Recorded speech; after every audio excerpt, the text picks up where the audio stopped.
تو آج انشاءاللہ ابھی میں اس ایپیسوڈ میں چاہتا ہوں کہ ہم ڈسکس کریں پرائمرلی اباؤٹ غنا. سب سے پہلے میں جو سوال کرنا چاہوں گا وہ میں کروں گا عبداللہ بھائی آپ سے انشاءاللہ. وہ سوال یہ ہے کہ غنا کی تعریف ہو چکی, anything that is louder in voice, اور ایک سنگنگ, ٹھیک ہے, یہ رائمنگ. یہ بتائیے کہ غنا کے کچھ ٹائپس ہیں, کیا کیا ٹائپس ہیں, اقسام ہیں, کیونکہ اس کے متعلق جو ہے پھر اور کیا اس کی یعنی اس کی جو ہے وہ ٹائپس کیا ہیں, ان کی شرعی حکم کیا ہے انشاءاللہ.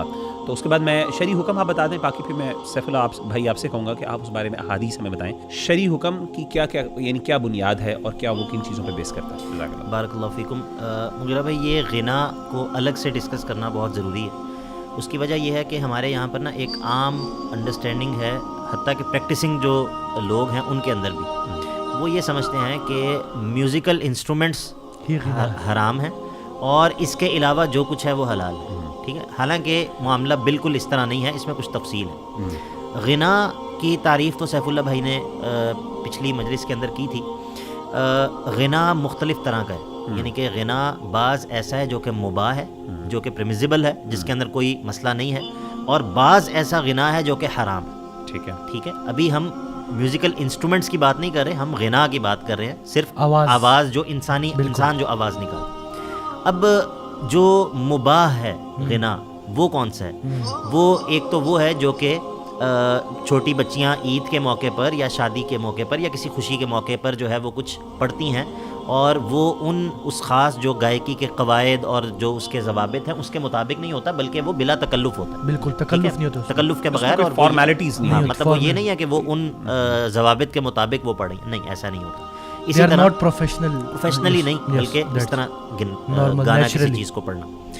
ایک ہوتا ہے جو کہ اس کو خدا یا نصب کہتے ہیں عربی زبان کے اندر. وہ یہ ہوتا ہے کہ عرب کے ہاں یہ چیز رائج تھی, اور اللہ کے نبی علیہ الصلوۃ والسلام نے بھی جو ہے ان کے ساتھ بھی اس چیز کا تذکرہ موجود ہے کہ جب وہ سفر کرتے تھے تو کوئی ایک ایسا بندہ ہوتا تھا جو کہ کچھ جو ہے وہ نظم پڑھتا تھا یا کوئی چیز جو ہے وہ گاتا تھا, اور اس سے اثر یہ ہوتا تھا کہ جو اونٹ جو ہے نا وہ بالکل مست ہو جاتے تھے, اور وہ جو ہے وہ پھر لمبی لمبی مسافت اور لمبے لمبے جو سفر ہوتے تھے ان کو طے کرتے. اس کو خدا کہتے ہیں.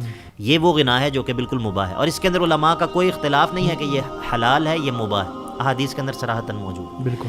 اسی طرح بعض دفعہ یہ ہوتا ہے کہ کوئی مشقت والا کام جب کیا جا رہا ہوتا ہے, اس موقع پہ لوگ مل کر کچھ پڑھتے ہیں, اور اس سے اس کام کی جو ایک مشقت ہوتی ہے وہ ہلکی ہو جاتی ہے. جس طرح کہ خندق کھودنے کے موقع پہ اللہ کے نبی علیہ الصلوۃ والسلام اور صحابہ جو ہے وہ مل کر صحابہ پڑھتے تھے, نحن الذین بایعوا محمد علی الجہاد ما بقینا ابدا, اور اللہ کے نبی علیہ الصلوۃ والسلام کہتے تھے کہ اللہم لا عیش الا عیش الآخرہ فانصر الانصار والمہاجرہ. تو یہ بھی بالکل اس میں کوئی حرج نہیں ہے. اسی طرح جنگ کے موقع پہ جو مجاہدین ہیں, جنگ لڑنے والے ہیں, وہ اس موقع پہ کچھ اشعار پڑھتے ہیں, رجزیہ اشعار ہوتے ہیں جن کے اندر جہاد اور جنت کا شوق اور وغیرہ اس طرح کی چیزیں جو ہیں وہ پڑھی جاتی ہیں.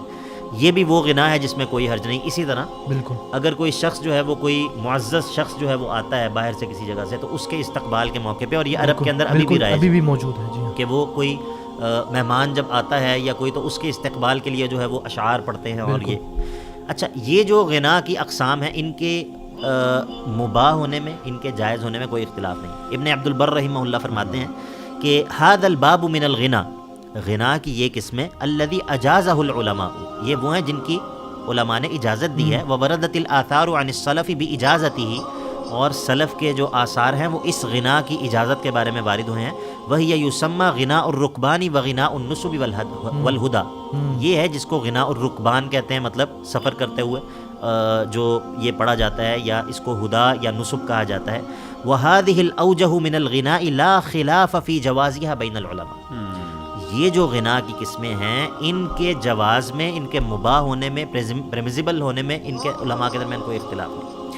لیکن غنا کی ایک دوسری قسم وہ ہے جس کو ہم الغناء المحرم کہتے ہیں. وہ غنا جو کہ حرام, ٹھیک ہے, وہ غنا وہ ہوتا ہے جو کہ خاص ان قواعد و ضوابط کے مطابق, بالکل, جو کہ فن گلوکاری ہے, فن گائیکی ہے, اس کے جو قواعد اور ضوابط ہیں ان کے مطابق جو آواز کا اتار چڑھاؤ اور آواز کا لمبا اور چھوٹا کرنا, اس کے پراپر پورے جو ہے نا وہ اس کے اصول ہیں, کیونکہ یہ پراپر ایک فن ہے. اس کے مطابق جو گائیکی کی جاتی ہے اس کے بارے میں علماء کے اقوال ہیں, جن کو علماء نے کہیں پر جو ہے وہ کراہت کا لفظ استعمال کیا, کیونکہ جو متقدمین ہیں ان کے ہاں کراہت بھی تحریم کے معنی میں استعمال ہوتی ہے. بالکل. اور اس کو جو ہے وہ حتیٰ کہ اس طریقے سے علماء نے قرآن اور اذان کو پڑھنے کو بھی ناپسند کیا. حتیٰ کہ بعض علماء نے یہ کہا ہے اگر کوئی شخص اس طرح اذان دیتا ہے تو یہ اس کی اذان باطل ہے, یعنی کہ وہ اذان دوبارہ دے گا. یعنی وہ خاص سر میں اور باقاعدہ جو اہل فن جو کرتے ہیں. بعض قراء ہیں معروف قراء آج کل بہت زیادہ سنے جاتے ہیں, ٹھیک ہے, اگر آپ ان کی تلاوت سنیں تو بالکل ایسے لگتا ہے کہ آپ کوئی موسیقی جو ہے وہ سن رہے ہیں, ٹھیک ہے. تو یہ اس طرح قرآن پڑھنا یہ علماء نے اس کو بہت سختی سے ناپسند کیا, حتیٰ کہ علماء القراءات والتجوید نے بھی اس پہ وہ اس بہت کو بات کی. ناپسند کرتے بالکل. ہیں. اچھا, یہ تو ہو گیا الغناء المحرم. ابھی دیکھیے, ابھی یہ اس میں کسی قسم کے میوزیکل انسٹرومنٹس کی بات نہیں ہو رہی. اچھا, یہاں صرف پر آواز کے اتار چڑھاؤ کی یہاں بات پر آواز کے اتار چڑھاؤ اور خاص اس قواعد و ضوابط کے مطابق آواز کو نکالنا. اب یہاں پر جو ہے وہ اس کے اندر وہ چیزیں بھی آ جاتی ہیں جو کہ آواز منہ سے مختلف موسیقی کے آلات کی آوازیں نکالی جاتی ہیں.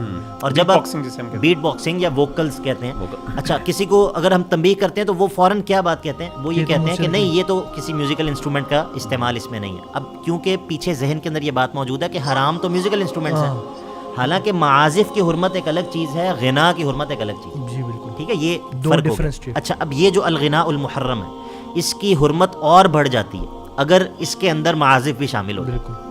مطلب ایک تو یہ کہ غنا محرم, غنا یہ والا وہ ہے جو کہ اجازت نہیں ہے اس کی, اس میں میوزیکل انسٹرومنٹس بھی ایڈ ہو گئے, اس کی حرمت اور بڑھ گئی. ٹھیک ہے, اس کے بعد اگر ایسا ہو کہ اس کے اندر جو کنٹینٹ ہے وہ بھی غیر مناسب ہو, اس میں خواتین کے حسن کا تذکرہ ہو, اس میں غیر شرعی معاشقوں کا تذکرہ ہو اور اس طرح کی باتیں ہوں, تو ظاہر ہے کہ یہ وہ, یا پھر اس کے اندر اپنے نسب پر فخر ہو, یا کسی کی ہجو ہو, کسی کی برائی, کسی کی وہ ہو, تو یہ کنٹینٹ اگر حرام ہو تو ظاہر ہے ایسا غنا بھی حرام ہے, کیونکہ جس کو کہتے ہیں کنٹینٹ اس کا جو اشعار ہیں, اس کا جو اس کے اندر جو بات ہے.